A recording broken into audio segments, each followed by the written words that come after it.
Nagbabalik si Stariray, ang ating 1980s Toyota Starlet. Yan, so pag magtataka kayo ba't may mga X yung pintura niyan, yan ay dahil yan yung mga supply pa sa pintura. Lilihain, babuff o kaya i-repaint. So sa dami ng X, naisip ko ulitin na lang ulit yung buong auto.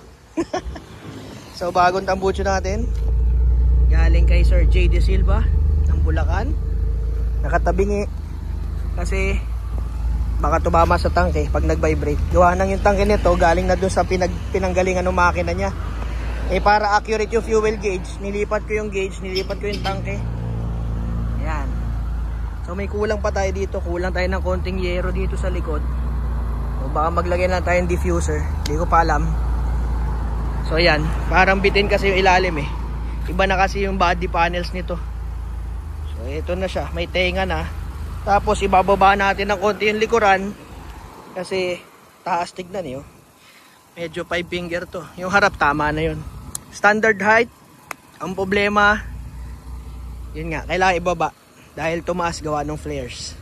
Kailangan kasi yung flares nando sa guhit eh. So tumaas siya. Yan, mo i-repaint natin ulit to ng buo gamit ang Nippon paint. So abangan nyo yan. May fog lamps na rin siya. Dating wala. Pampakumpleto lang. Kung napansin nyo, iba na rin yung bumper niya. Dati extended bumper yung mahaba. So ginawa natin parang local version o Japan version. Ayan, yung short bumper na lang. So okay na ito. Umuulan na. Uwian na. Ay wala sa inyo yung dashboard. Yan. So ito yung dashboard niya. Mabibrate siya kapag pinapatay yung aircon o yung nabubuhay yung aircon kasi nag-activate yung compressor. So ampere gauge okay, naka-check engine kasi may problema tayo sa speed sensor o vehicle speed sensor, hindi nakakabit, yun yung huling nasira dito. Tapos yung stereo natin, naka-touchscreen na yan. Yung upuan, aircon napakalamig, wala naman tayo naging problema dyan. Power windows, electric power steering. Kapalitan natin yung manibela kasi ito yung pansamantala lang to. Palitan natin nung mas malalim pa. Kasi ang problem dito, medyo maliit na nga ako, nakatupi pa yung tuhod ko. Gawa nung pedals. Iba na rin yung pedals nito eh. Galing na to dun sa pinagkuhanan natin ng makina. So medyo lumapit yung pedal sa akin. Pwede ko naman ibaba ng konti. Pero tawag dito, medyo hindi pa rin komportable kasi yung seat nito ay hindi naman yung orig na seat. Na feel ko lang siya, nito lang.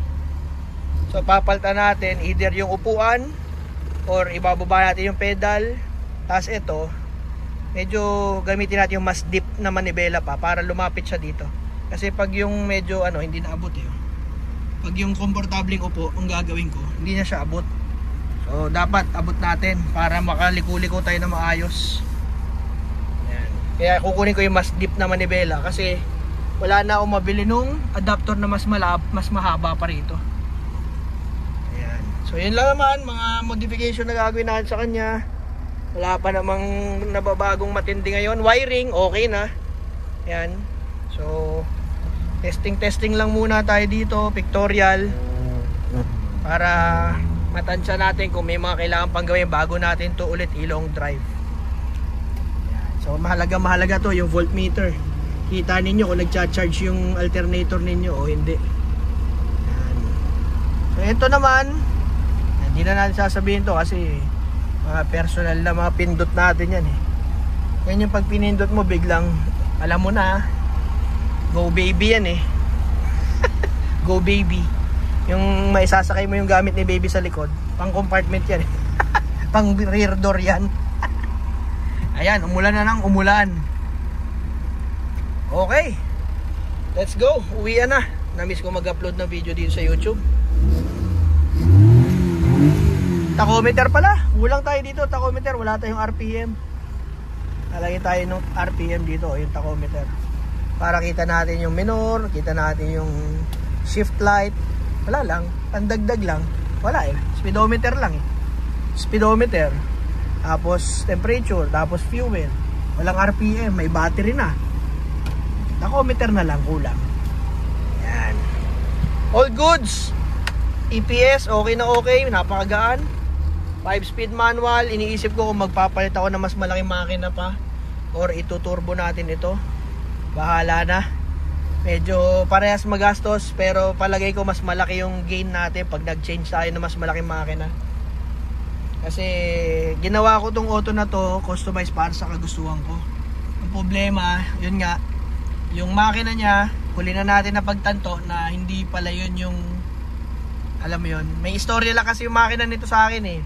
May video yan, may istorya yan kung bakit yan yung kinabit kong makina. Pero ngayong ginagamit-gamit ko siya, medyo nabibitin tayo. Alagay ko kailangan nating mag-upgrade ng konti. O, yun lang. Kita tayo sa masusunod na video. Bye bye.